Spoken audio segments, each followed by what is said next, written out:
वक्रतुंड दुसरे एकदंत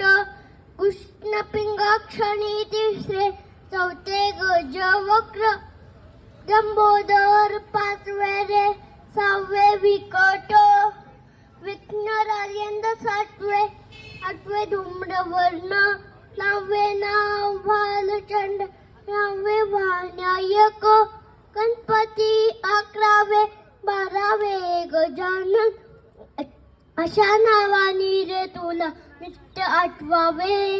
मोदकवाल्या बाप्पा तुझे किती किती नावे.